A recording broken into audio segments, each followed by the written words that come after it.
อนเอ่ยสหายเอ่ยไอ้น้องพ้องท่านผู้น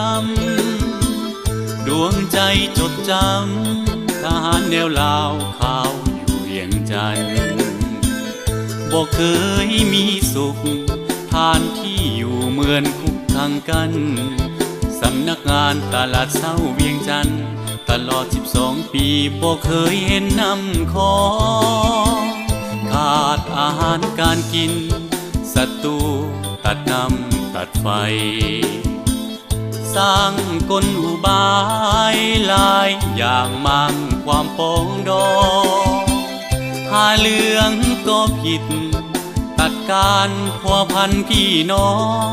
ลดตั้งลดสามาหายจ้องมองจอบซองข้าทหารประสาหูน้อยเกินไปหูน้ำใจกองห้อยแบบยายึดมั่นแนวทางเสลียวสลาดของภาคนำพาหาทุกวิธีสร้างพื้นฐานหลักแหล่งประสา12 ปีอดทนผ่านผ่าหัวใจเล็กกล้าบ่ยอมจำนนเพื่อนเอ่ยสหายเอ่ยเฮาสุดแสนภูมิใจลาวหุ่งเฮืองวิไลสิ้นโผยภัยในศาสตร์ของตนเฮ็ดล้อมหน้าที่มีเกียรติศักดิ์ศรีบิลสนกองห้อยหินเพชรทุกคนรักษาปอมที่มันไว้ได้อย่างมั่นคง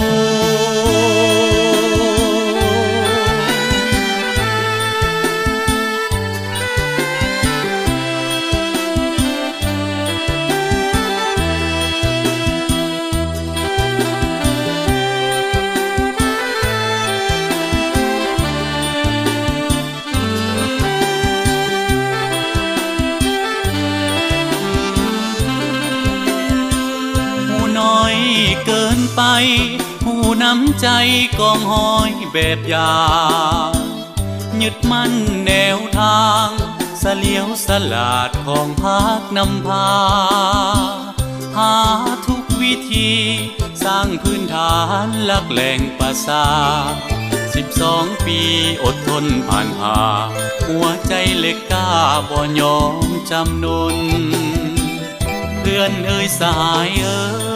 ยเฮาสุดแสนภูมิใจลาวหุ่งเฮืองวิไลสิ้นโผยภัยในศาสตร์ของตนเฮ็ดล้อมหน้าที่มีเกียรติศักดิ์ศรีบิลสนกองห้อยหินเพชรทุกคนรักษาปอมที่มันไว้ได้อย่างมั่นคง